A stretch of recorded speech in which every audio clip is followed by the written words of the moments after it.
Amina sembola loboko.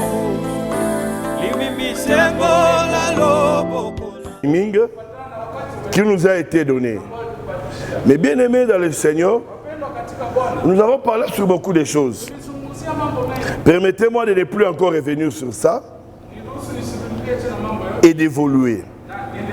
Et la fois passée, le vendredi, nous avons parlé de Sarah. Et nous avons démontré noir sur blanc en disant ceci. Au niveau de Exode chapitre 23, je crois le verset 26, et au niveau de Deutéronome chapitre 7, au verset 14, si je ne me trompe pas, là on nous a fait voir qu'il y avait un pays, le pays de l'Éternel, que Dieu a donné aux enfants d'Israël.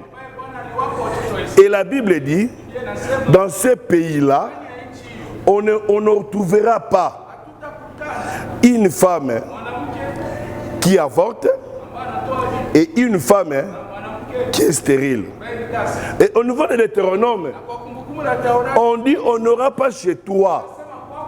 Donc dans ton pays là-bas, qu'on ne peut pas trouver ni homme, ni femme, ni bête stérile. Donc l'état de stérilité a été interdit dans le pays. Nous avons dit ceci. Ce pays-là n'est rien d'autre que le pays de l'Éternel. Dans le pays de l'Éternel, on n'accepte pas la stérilité. Alléluia.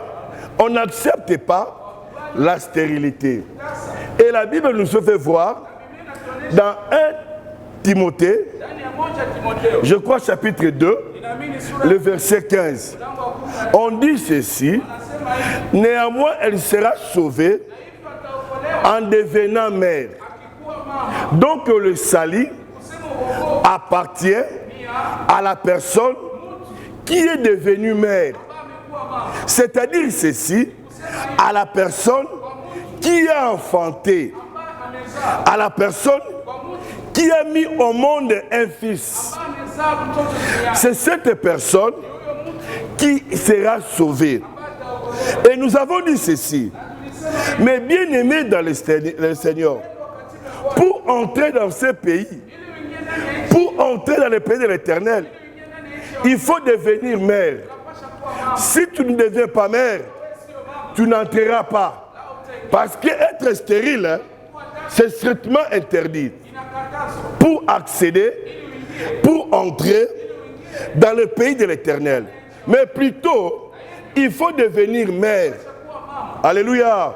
En devenir mère, on nous dit ceci, c'est une femme qui a donné à au moins un enfant. Donc si tu n'enfantes pas, tu n'hériteras pas le royaume de Dieu. Tu n'hériteras pas le royaume de Dieu. Or, une mère qui a déjà un enfant, il possède cet enfant. Et nous avons dit, si tu n'as pas le fils, tu n'as pas la vie éternelle. Si tu ne crois pas au fils, tu auras la colère de Dieu sur toi. Mais bien aimé dans le Seigneur, ce que nous disons et nous insistons, avoir le fils en toi, c'est pour ton intérêt, c'est pour ton avantage. Sarah allaitera des enfants, mais aujourd'hui, moi Sarah, je lui ai enfanté un fils dans sa vieillesse. Et non dans la jeunesse, mais dans sa vieillesse.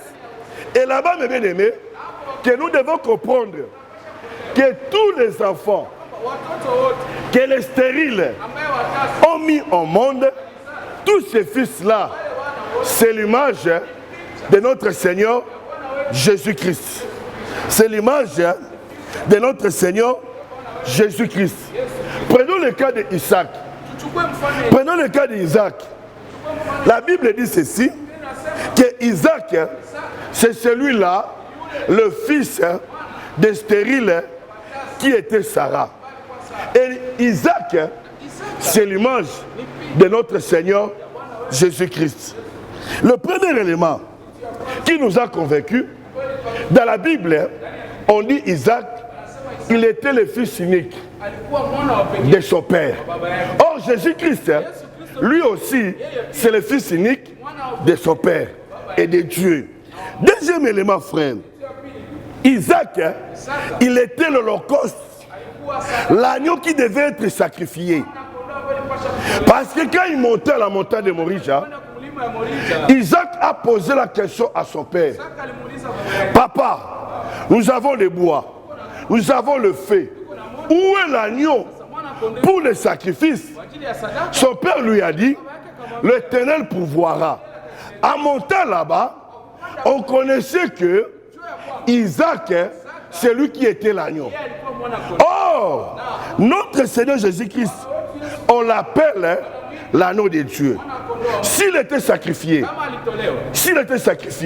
donc il était sacrifice, au nom de... Alléluia, alléluia, il était sacrifice. Abraham, c'est lui qui devait tuer son fils. Abraham. C'est son père qui devait le tuer. Parce que là-bas déjà, quand vous lisez un livre de Hébreux, la Bible dit, Abraham offrit Isaac à l'Éternel. Donc Isaac était déjà offert dans la pensée d'Abraham. Donc c'est Abraham qui a tué Isaac. Or quand nous partons chez Jésus, ce sont les Juifs, ses propres frères, les gens de son pays, qui a voulu que Jésus puisse mourir. Alléluia.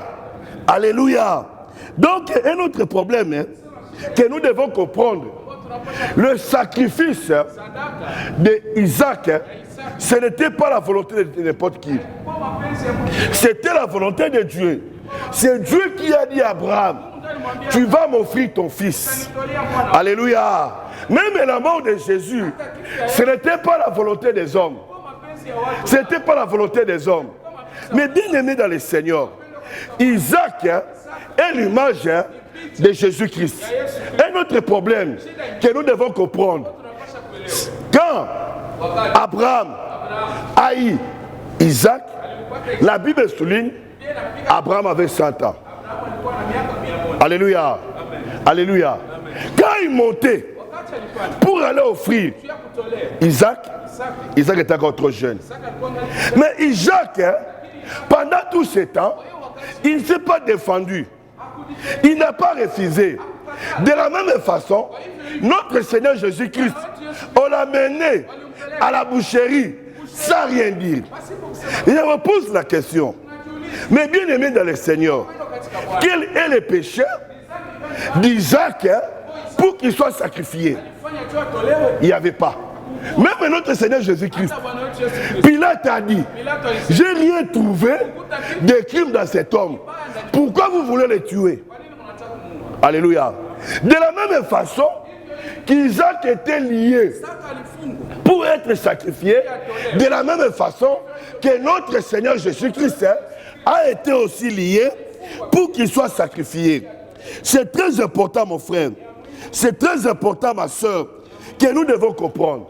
Quand tu lis la Bible dit ceci, Abraham, comme père, a pris tous les biens qu'il avait, il a donné ça à qui? À son fils Isaac. De la même façon, notre Seigneur Jésus-Christ, toutes les choses lui a été données. Alléluia. Alléluia. Toutes les choses lui a été données. Et quand tu lis très bien la Bible, et tu vas voir, Isaac n'a commis aucune faute, n'a commis aucun crime pour qu'il soit sacrifié. Il n'a commis aucun péché pour qu'il soit sacrifié. Même Jésus-Christ, qui est l'image de véritable Isaac, n'a pas commis quelque chose. Donc pour dire, mes bien-aimés, l'Isaac est le fils que nous parlons, du côté de Sarah, c'était Isaac. C'est l'image de Jésus-Christ. Si tu n'as pas le fils, tu n'as pas la vie. Et tu n'auras pas la vie éternelle. C'est très important, mes bien-aimés, où il y a beaucoup d'éléments qui nous font voir que Isaac était l'image de notre Seigneur Jésus-Christ. C'est très important, mon frère. Et aujourd'hui, nous venons de lire, dans la parole du Seigneur, on vient de lire quelque chose qui est très important pour nous. La Bible dit quoi? Dans Genèse chapitre 30, à partir du verset 23. Elle devait enceinte. Elle a c'est qui? Elle a c'est Rachel. Et elle dit, Dieu m'a enlevé mon opprobre. Et ici nous comprenons une chose qui est très importante. Que Rachel avait l'opprobre quand il n'y avait pas les fils. Alléluia. Comprenez-moi très bien. Rachel avait l'opprobre en elle. Pourquoi? Parce qu'il n'y avait pas de fils. Je dis à quelqu'un ce matin, même toi qui m'écoutes, à travers la radio et à travers la télévision Shekinah, si tu n'as pas les fils, il y a l'opprobre. Or, l'opprobre, c'est quoi, frère? L'opprobre, c'est quoi, ma soeur? Parce que la Bible nous a défini, nous a donné les différents mots synonymes d'opprobre. Premièrement, la signification d'opprobre, c'est la honte publique. Une grande honte qui est connue de tous. Qui est connue de tous. Deuxième élément, l'opprobre, c'est l'angoisse. L'opprobre, c'est le châtiment. L'opprobre, c'est le malheur. L'opprobre, c'est le mépris. L'opprobre, c'est la malédiction. L'opprobre, c'est la moquerie. L'opprobre, c'est la dévastation. Donc, frère, si dans ta vie, tu n'as pas les fils, si dans ta vie, il n'y a pas de fils, tu auras l'opprobre. Tu auras l'opprobre, frère. Tu auras la malédiction. Toutes les personnes qui n'ont pas les fils, toutes les personnes qui n'ont pas de fils, il est sous la malédiction. Les fils, c'était qui? C'était Joseph. Et Joseph aussi, c'est l'image de notre Seigneur Jésus-Christ. Alléluia. Alléluia. Alléluia. Mais bien aimé dans le Seigneur, si dans ta maison, si dans ta famille, les fils n'est pas là, tu vivras la malédiction, tu vivras le mépris, tu vivras tout ce qui est mauvais. Donc l'absence du fils, même dans un pays, attire le malheur. Attire le malheur.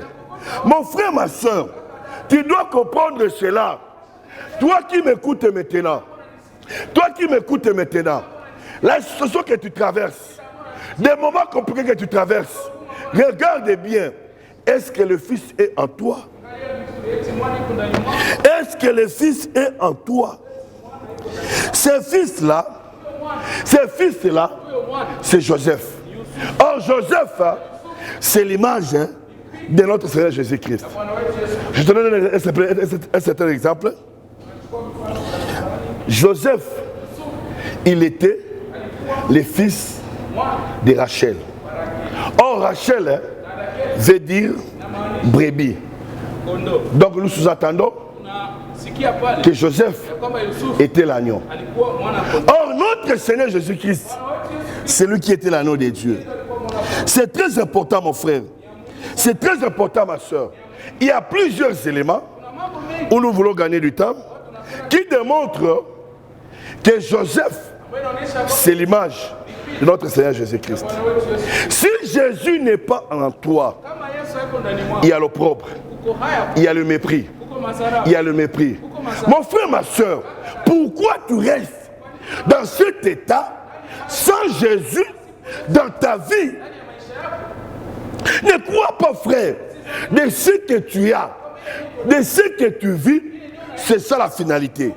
En dehors de frères, de cette terre, il y a aussi un endroit que nous devons passer notre éternité.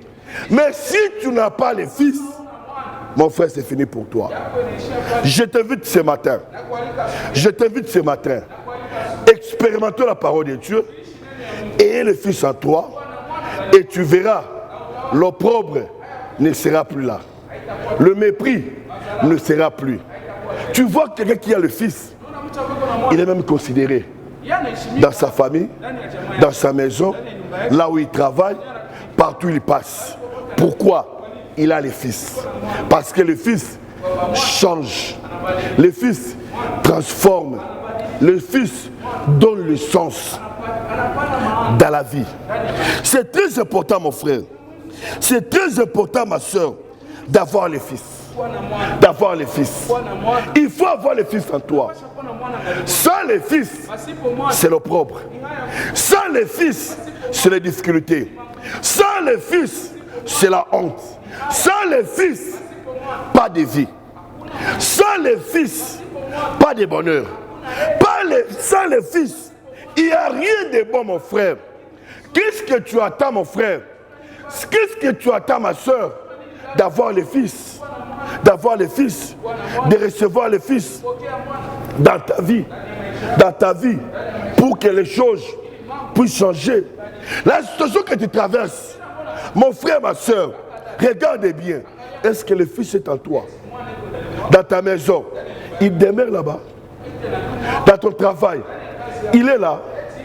Dans ton commerce, dans tes affaires, est-ce qu'il est là? Dans tes projets, est-ce qu'il est là? Mon frère, ma soeur, je vous invite ce matin et je vous en supplie, cherchez à avoir le Fils. Et avoir le Fils, ça n'a pas une grande formule. Et ce n'est pas compliqué. C'est d'accepter le Seigneur Jésus-Christ comme Seigneur et Sauveur dans ta vie. Je t'invite, mon frère, de l'accepter. Si le Fils était attristé par ton comportement, tu t'es régressé dans les choses de Dieu, mon frère, ma soeur, prends encore l'engagement de te donner la chose de Dieu et le Fils fera de grandes choses. Sans le Fils, il y a l'opprobre. Sans le Fils, il n'y a rien qui va marcher. Mon frère, ma soeur, regarde dans ta vie. Est-ce que le Fils est là? Est-ce que le Fils est là dans ta vie? Est-ce que le Fils est là? Pourquoi tu traînes, mon frère? Pourquoi tu traînes, ma soeur? Ce qui est important, c'est d'avoir le Fils. Même le coronavirus, ça vient. Même si ça est là, quand tu as le Fils, tu es le plus heureux. Tu es le plus heureux. Tu es le plus heureux. Tu es le plus heureux de toute la terre. Comme nous, nous sommes très heureux parce que nous avons le Fils en nous. Et la Bible dit, Dieu m'a levé l'opprobre. Dieu m'a levé opprobre. Or, enlever, ça veut dire ceci. Ça veut dire ceci, que de soustraire l'opprobre. De soustraire l'opprobre. Enlever, c'est la soustraction. Écoutez-moi très bien, mon frère. Écoutez-moi, ma soeur. La situation que tu as, les problèmes que tu as, ça doit être soustrait. Ça doit disparaître. Ça doit quitter. Ça doit être ôté. Personne ne peut ôter la malédiction en toi si ce n'est que Dieu. Donc, Rachel a compris ce que je suis devenu aujourd'hui. C'est grâce à Dieu. C'est grâce à Dieu. Mon frère, ma soeur, je vais te faire voir une chose. Ne crois pas, ton intelligence, c'est ça qui a permis que tu sois ce que tu es. Je te dis, mon frère, ce n'est pas ta force qui a permis d'avoir ce que tu as. Non, mon frère, ça c'est Dieu.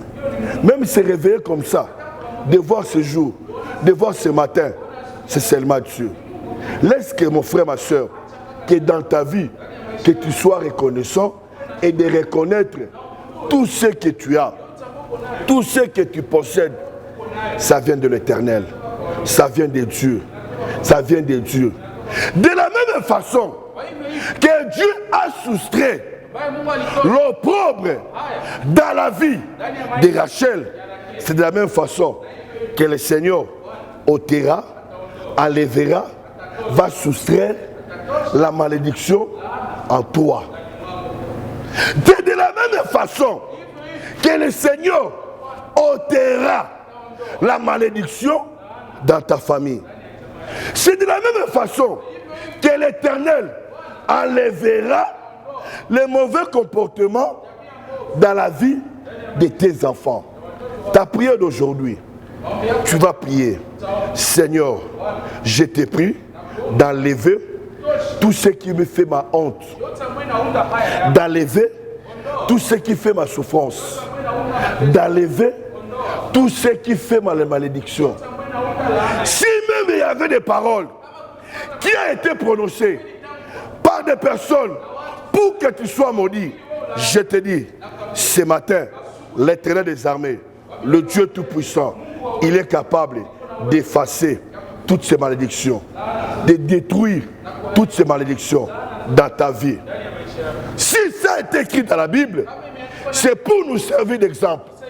De la même façon que la vie de Rachel a été changée, c'est de la même façon ta vie aussi va changer. Et j'ai pris maintenant ce nom. Même s'il y avait la maladie dans ta famille, nous avons le pouvoir de prier l'Éternel et l'Éternel ôtera cela. Même dans notre pays, même le monde, nous sommes tourmentés par le Covid-19. Quand j'ai suivi dans des réseaux sociaux, il y a même des présidents qui ont cherché toutes les solutions. Il y a des gens qui ont cherché des solutions et jusqu'à présent, ça a été difficile à tel point qu'ils se sont retournés à l'Éternel. Parce qu'ils savent, en Dieu, rien n'était possible. En Dieu, tout est possible. Ta prière de ce matin, tu vas prier que Dieu puisse enlever, puisse ôter dans notre pays tout ce qui est le Covid-19. Au nom de Jésus-Christ. Rachel a expérimenté ça. Dieu a enlevé des choses. C'est pourquoi regarde dans ta vie. Les choses ne marchent pas. Les choses deviennent compliquées. Ce matin, frère, si je suis un homme de Dieu, si le Seigneur m'a donné cette parole, il va ôter. Il va ôter. Il va ôter. À condition que tu es le fils. Il va ôter. Il va soustraire tout ce qui est de l'opprobre. Tu es une personne partout au ce monde. Partout on ne se considère pas. Parce que l'opprobre diminue l'homme. Parce que l'opprobre efface l'homme. Parce que l'opprobre met l'homme dans une situation compliquée. Laisse que le Seigneur des armées puisse enlever cette honte-là. Puisse enlever cela. Puisse enlever cela. Et elle dit, Dieu m'a enlevé mon opprobre. Ton opprobre, c'est quoi? L'opprobre de ta famille, c'est quoi? L'opprobre de tes enfants, c'est quoi? L'opprobre de ta femme, c'est quoi? L'opprobre de ton mari, c'est quoi? Ce qui fait honte de ta famille, c'est quoi? Ce matin, mon frère, ce matin, ma soeur, tu vas prier Dieu. Seigneur, je t'ai prie de ôter l'opprobre dans ma famille, dans ma maison, dans mon travail, dans mes affaires, dans ma santé. L'opprobre, c'est une chose qui n'est pas bonne, qui n'est pas bonne, qui n'est pas acceptée par des gens. Qui peut accepter l'opprobre? Personne. C'est pourquoi ça doit ôter. Ça doit ôter. Rachel a compris une chose. Que c'est lui qui a levé mon opprobre. C'est l'Éternel. Donc ça veut dire que Rachel a compris la puissance, la grandeur, la force de l'Éternel. Rien ne peut résister devant notre Seigneur Jésus-Christ. Aucune maladie, aucune situation, aucun problème. Je t'exhorte ce matin, je t'exhorte à cette heure ici. Le problème que tu as, Aujourd'hui, que le Dieu de la Bible va ôter ça. Va ôter ça. Tout ce qui fait ta honte, tout ce qui fait ton mépris, tout ce qui fait qui ne te pousse pas avancer, que le Seigneur puisse le soustraire. Ce n'est pas de garder ça, mais de ôter ça, frère. De ôter ça. Dieu te fera grâce. Donc, Rachel a bénéficié de la grâce de la part de l'Éternel. De la part de l'Éternel. Je dis à quelqu'un, ton problème ne durera plus longtemps. Ton problème ne durera plus longtemps. Comme nous sommes dans l'année de rétablissement, ton problème, tu seras rétabli. Le problème de cette année, toi, tu seras rétabli. Tu seras rétabli. Oh, le rétablissement, on doit ôter quoi? L'opprobre dans ta vie. Alléluia. Alléluia. Alléluia. L'opprobre sera ôté. C'est ça ma prière. Depuis longtemps, tu es dans cet état-là. Ça ne change pas, frère. Non, ce matin, je connais le Dieu de la Bible. S'il a mis cette parole dans ma bouche pour te confirmer, il fera quelque chose. Et il va ôter. Ce sera son travail. Les sujets que Dieu manifestera sa puissance, aujourd'hui c'est toi. C'est aussi le problème.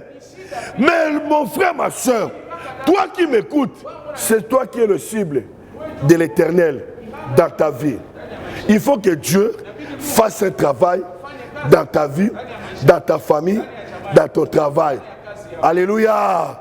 Ma prière aujourd'hui, que Dieu fasse un travail. L'opprobre qui a été enlevé, ce n'était pas un homme qui a enlevé ça. Ce n'était pas Jacob son mari. Ce n'était pas ce qu'ils avaient comme le nombre de troupeaux, mais c'était Dieu. J'ai pris ce matin en ces lieux du haut de ses chairs que le Seigneur fasse un travail dans ta vie. Que le Seigneur se montre dans ta vie. Que tu vives la puissance de l'Éternel. Que tu vives la force de l'Éternel. Que tu vives la grandeur de l'Éternel. De l'Éternel. C'est ça le travail qui fera en toi. Même si tu constates tes enfants sont devenus insupportables, ne crée rien. Ta prière, Seigneur, je t'invite. Viens, viens. Quand il va venir, c'est là où il va rétablir tes enfants pour le mettre dans les meilleures conditions, dans un meilleur état. Le rétablissement. Le Dieu des rétablissements, c'est le Dieu qui ôte l'opprobre. L'opprobre, frère. Il va ôter ça. Ce n'est pas une affaire de l'homme, ni de moi qui te prêche, ni de moi qui te parle. Je suis qu'un simple instrument que le Seigneur m'a dit de te dire, frère, ne vois pas ce qui se passe au monde. Ne vois pas la situation politique. Ne vois pas la situation sociale. Ne vois pas la situation financière. Ne vois pas la situation économique. Mais je te dis, c'est Dieu qui fera un travail dans toi. Dans ta vie. Il fera un travail. Dans ta famille. Là où vous m'écoutez. Là où vous m'écoutez. Le Seigneur, c'est ça le temps de faire le travail. Parce qu'il veut maintenant rétablir toutes choses. Il veut maintenant rétablir toutes choses. Mon frère, ma soeur, vous cherchez seulement d'avoir les fils. Et le Père fera un travail. Fera un travail. Le travail qu'il fera, qui s'y opposera? Ton oncle ne s'opposera pas. Les sorciers ne s'opposeront pas. Ton mari ne s'opposera pas. Avant que pour que le Seigneur fasse dans la vie de Rachel, il n'a pas demandé son père là-bas, ni sa sœur Léa, ni son mari Jacob, ni qui que ce soit. Dieu a fait dans sa souveraineté. Seigneur, je prie maintenant dans cette famille, dans la vie de cette personne qui m'écoute maintenant, fais un travail. Fais un travail. Quand tu fais un travail, c'est pour honorer. Quand tu fais un travail, Seigneur, c'est pour valoriser. Quand tu fais un travail, c'est pour donner un sens. Quand tu fais un travail, pour que les gens rient, Seigneur de gloire, agis maintenant. Même ceux qui me suivent, ils sont atteints par le coronavirus. Je sais, Seigneur, le médicament ne guérit pas. La personne qui guérit, c'est toi. Fais le travail maintenant, Seigneur. Fais le travail maintenant, Seigneur. Fais le travail maintenant, Seigneur. Au nom de Jésus, le Seigneur fera le travail en toi. C'est ta maison qui est l'endroit approprié que l'Éternel va agir. C'est dans ta vie qui est un endroit approprié que le Seigneur agira. C'est dans ta santé. Si tu es malade, c'est le Seigneur qui va agir. Au moment où je te parle, au moment où tu m'écoutes, le Seigneur commence déjà à agir. Commence déjà à faire quelque chose, frère. La semaine qui commence, où la fin de ce mois, comme il a dit à son serviteur, que ce mois, c'est un mois de différence, c'est un mois de bénédiction. Tu vivras le travail de Dieu. Tu vivras le travail de Dieu. J'annonce à quelqu'un ce matin. J'annonce à quelqu'un ce matin. Dieu veut commencer son travail. Dieu commence son travail. Dieu commence son travail. Si tu es d'accord avec moi, crie Amen. Crie Amen. Dieu commence son travail. Le cible, c'est toi qui m'écoutes. Les cibles, c'est toi qui m'écoutes. Même en ce moment, il commencera à agir, à faire son travail. Là où il n'y avait rien, il donne quelque chose. Là où il y avait la stérilité, là où il y avait la sécheresse, il va donner. Là où il y avait la maladie, il va ôter la maladie. Là où il y avait la sécheresse, il va ôter. Le travail de Dieu, aujourd'hui, dans ta vie, c'est de ôter tout ce qui est mauvais. Tout ce qui est mauvais. Tout ce qui est mauvais. Alléluia. Même dans notre pays, nous avons besoin de l'Éternel. De ôter tout ce qui n'est pas mauvais. Tout ce qui est mauvais dans ta vie. Et je t'apprends, frère, ça vient au fond de mon cœur. Si tu vois quelqu'un dans ta famille vient de mourir aujourd'hui, subitement, ne crains rien. Comprends seulement, Dieu est en train de ôter. S'il y avait des personnes qui t'avaient bloqué pour ne pas avancer, pour ne pas enfanter, pour ne pas évoluer, le Seigneur va les enlever.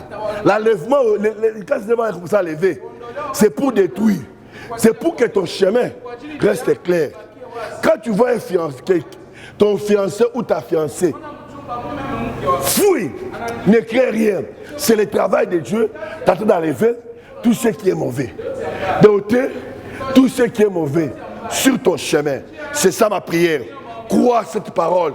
Crois à cette parole et tu vivras le miracle. Crois à cette parole et tu vivras le miracle. Le Dieu de Rachel, le Dieu de Rachel te fasse du bien. Te fasse du bien. Aujourd'hui, frère, c'est le temps de Dieu.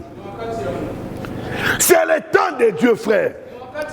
Ni Rachel ne connaissait pas comment les choses devaient se passer. Ni Jacob ne connaissait pas comment les choses devaient se passer. Ni Laban ne savait pas comment les choses devaient se passer. Personne. Personne. Dans le corps de Rachel, personne. Seul Dieu qui connaît. Même moi, je ne connais pas ce qui fait ton opprobre. Je ne connais pas ce qui te tourmente. Je ne connais pas les problèmes de ta famille. Mais je t'apprends aujourd'hui, du haut de ses chairs, comme la Bible me dit, Dieu se met au travail. Se met au travail. Se met au travail. Qui s'opposera? Qui s'opposera? Il s'appelle l'Éternel des armées. Il s'appelle le Créateur. Il s'appelle le Dieu de toute la terre. Il s'appelle Alpha Omega. Il s'appelle Jéhovah Jireh. Il s'appelle Jéhovah Rapha. Il s'appelle Shalom. Il s'appelle. Tous ces noms-là, ça va se manifester. Ça aura l'impact dans toi, dans ta famille, dans ton pays, dans ton église, dans ton ministère, dans tout ce qui est à toi. Le Seigneur a un travail doté. Dis Seigneur, viens ôter. Il va ôter. Même tes ennemis, c'est ça le temps que le Seigneur va les ôter. Il sera les soustraire. Ils vont, oh, j'aime cette parole. Comme la Bible dit, comme l'Éternel, comme Moïse a dit aux enfants d'Israël, même moi, je te dis encore ce matin, les Égyptiens que vous voyez, les ennemis que vous voyez, vous ne les verrez plus jamais. Vous ne le verrez plus jamais. Parce que Dieu fait son travail. Vous allez passer et les Égyptiens seront engloutis. Ils vont disparaître dans ta vie, mon frère. Ils vont disparaître. Même la maladie qui est attachée à ta peau, ça va disparaître. Même le cancer qui est en toi, ça va disparaître. Même la stérilité qui est en toi, ça va disparaître. Même le chômage qui est en toi, ça va disparaître. Même les péchés qui est en toi, ça va disparaître. Même le célibat qui est en toi, ça va disparaître. Et cela au nom puissant de Jésus-Christ Nazareth. Il va ôter. Il faut que le Seigneur ôte. Pourquoi, frère? Tu as tant souffert. Tu as tant souffert. Où il y a des gens, ils vivent du matin au soir, du 1er au 30, de prendre des produits. Même la tension, là, frère, ça doit disparaître. Quand ça va disparaître, je ne connais pas la formule. Je ne connais pas la formule. Mais je sais que Dieu fait son travail. Que Dieu fasse son travail. Que Dieu fasse son travail pour que ça puisse disparaître. Qui savait de quelle manière, quelle est la formule que Dieu a utilisée pour que la stérilité quitte la vie de Rachel? Personne. Ta vie, ça sera un mystère. Ta vie sera un mystère. Il y a d'autres personnes, hein, ils vont seulement constater que tu as déjà l'enfant. Et tes ennemis, ils vont constater déjà que tu as l'enfant. Laisse que Dieu te fasse des surprises dans ta vie, dans ta famille. Il y aura des choses surprises là. Je suis convaincu. Parce que le Dieu de mon pasteur m'a dit du haut de ses chairs que c'est moi, tu vivras.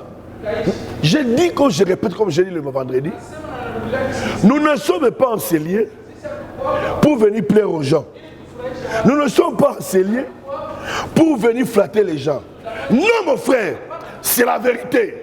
C'est la vérité. Dieu va ôter, va soustraire. Regarde dans ta vie. Quelle est la chose négative qui est en toi? Ta prière, que Dieu puisse soustraire ça.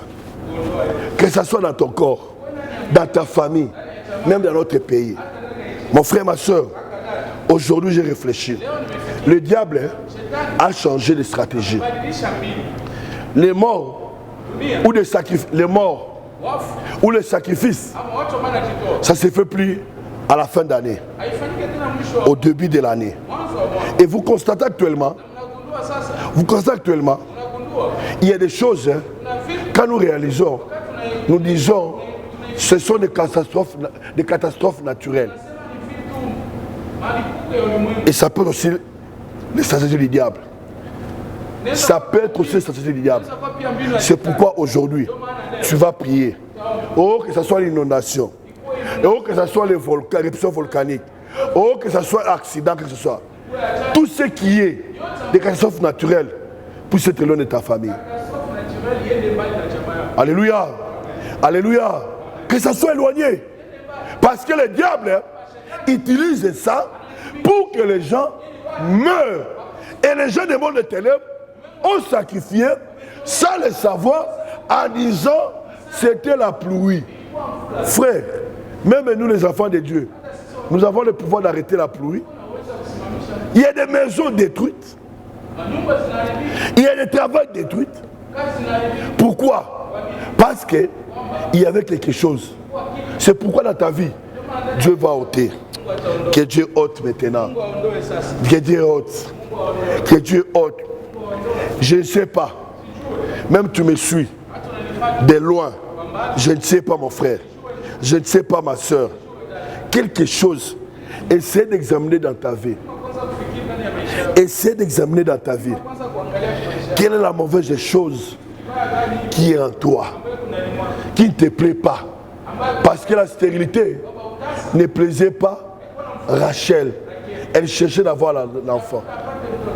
Frère, ma soeur, c'est quoi? C'est quoi? C'est quoi? Écoute ma prière. Seigneur Dieu Tout-Puissant, Dieu de toutes tes forces, l'Éternel des armées, ôtez dans la vie de cette soeur, dans la vie de ses frères, de ses papas, de cette maman, tout ce qui est mauvais. Au nom de Jésus. Toi qui me suis à l'hôpital, je prie pour toi que le Seigneur puisse ôter tout ce qui est mauvais dans ta vie. Je voulais clôturer. Le deuxième point, là où les propos de Rachel. C'est au verset 24, où je prends le verset, que l'Éternel m'ajoute un autre fils. Or, le pauvre a été enlevé, a été soustrait. Mais dans ce verset, il dit que l'Éternel m'ajoute l'addition. Alléluia. L'Éternel est capable de soustraire ce qui est mauvais et d'ajouter ce qui est bon, ce qui fera ton plaisir. Après avoir prié, Dieu ôte tout ce qui est mauvais dans ta vie. Il faut maintenant prier. Seigneur, ajoute ce qui est bon dans ma vie, dans ma vie, dans ma vie. Avant de prier, de parler ça, Joseph était déjà. C'est-à-dire si Joseph, on devait aussi ajouter. Je dis à quelqu'un ce matin, qu'as-tu à la main? Qu'est-ce que tu as en toi?